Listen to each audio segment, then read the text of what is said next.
Hello and welcome to this video on cork taint, a scourge on the wine industry and a source of ongoing problems in wine taste and smell. If you've heard someone recently use the phrase that this wine is bad and it must be cork taint, they are using a colloquial term for a set of undesirable smells or tastes found in their wine. The problem with this is that many, if not most vineyards, we're moving away and using screw-on wine caps due to past problems with cork taint. If it does not have the cork, then the chances of it being the cause are minuscule. In the past 20 years, there's been a large percentage of the wine industry hit by cork taint, ruining a significant portion of the market's production. This economic loss was huge, but it also led many commercial insurers to refuse to insure wine batches bottled with cork. In the last 5 years, there's been some movement back to using cork, whether that's a sign of prestige or a personal aesthetic taste. The primary cause of cork taint is the presence of two chemical compounds. The first is 2,4,6-trichloroanisole, which will be called TCA from here in order to be pronounceable. The other is 2,4,6-tribromoanisole, which will also be called TBA for the same reasons. These are produced when fungi are present in the cork itself. They combine with chlorinated phenolic compounds.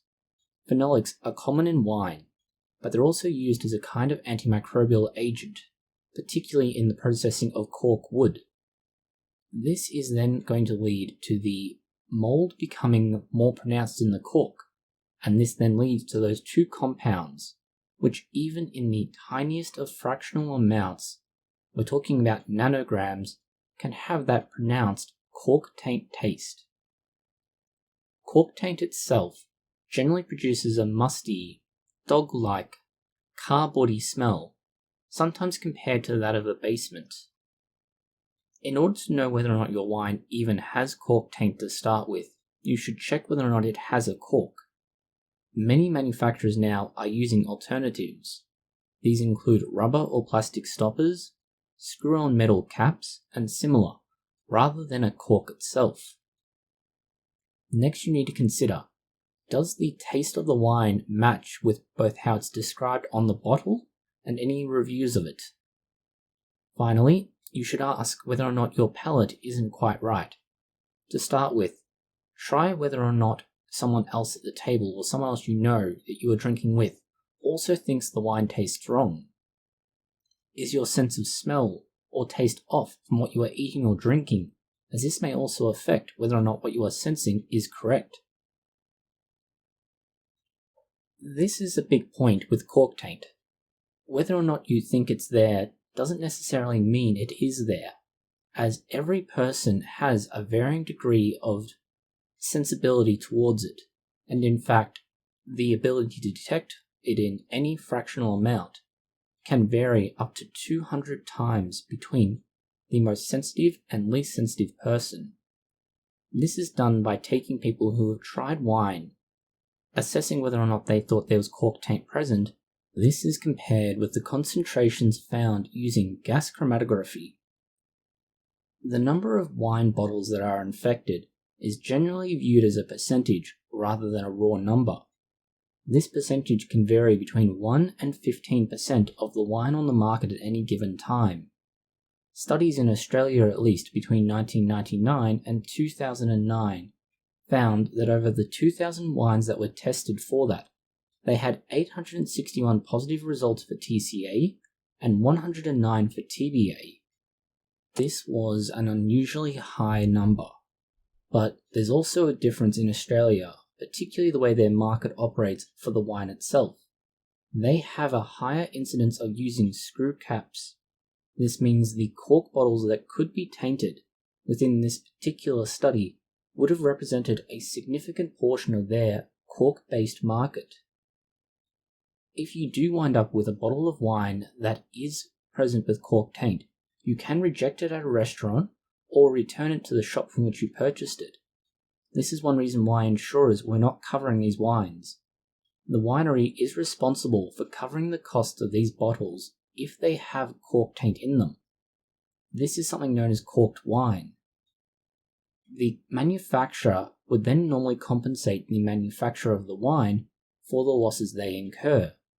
And you can understand why these multiple steps involved mean many insurers do not want to touch the mess that was recovering costs for a tainted batch of wine. Even if you do get tainted wine, it's not only somewhat difficult to detect, particularly for those who are less either adept at identifying tainted wine or those who are not as fussy, as they tend to be more forgiving of off flavours. If you are on the higher end of dealing with wine and you are used to being able to identify what is and is not cork taint, there are some ways to remove it. One method, and perhaps the only reliable method, is using older cellophane. This was generally crumpled and dropped into your bottle of wine. This worked at least using the original cellophane formula. This was known as polyvinylidene chloride, or PVDC. PVDC is a very good method of having the chlorine break down these nasty tasting chemicals. Unfortunately, because of its reactivity and similar features, the same chemicals are no longer used in cellophane. That doesn't mean that not all options are like that. At least some screw-on metal caps actually have a small washer made of this material, which exists purely to stop the possibility of cork taint ruining the wine in those bottles. Problem for you if you do use this method to correct wine that does have cork taint is that it will not only strip out the cork taint flavour, but in fact other aromas in there. And this means you get a very pale ghost of what the wine originally was. As we've mentioned, this has led the market to try and find alternatives to cork itself. The metal wine screw caps are perhaps the most common, and different markets have different demands. In Australia, they make up the vast majority. In America, it's about 40%. In Europe, you find yet another split again, as with Chile and other South American countries that produce plenty of wine. This owes to the economics of it. A single batch of bad corks can destroy a winery's productivity and financial benefit for an entire year. The other reason is that these are often easier to open and close. This makes them more convenient, especially if you are selling cheaper, more mass-produced wine. Finally, they also tend to be less expensive. Cork is, due to its very nature, a limited resource that takes time to grow and develop. The metal screw-on caps, less so. Rubber or plastic stoppers are used in a similar way and for similar reasons to metal caps. Overall, cork taint isn't bad for you as a toxin or anything similar. All it does is ruin the wine, and wine with good food tends to mean that nobody's enjoying the food either. The other thing to be aware of is that cork taint can occur outside of bottles without corks. This means if you have a bottle that's got a steel, plastic or rubber cap involved, it can still have cork taint, it's just much less likely. This is because in some cases, the fungi responsible for cork taint can get into the wine during fermentation or the bottling process. This means any bottle of wine can be tainted, but it is far less likely if the bottle does not have a cork. This is because the cork itself is the primary reservoir for the fungus before the wine is put in there, and it's also how an entire batch of wine can be ruined, rather than individual bottles, or a smaller subset of the wine being fermented and then aged. Thank you for watching this video. If you found it interesting, consider liking, sharing, and subscribing. Please post any comments, questions, or suggestions below.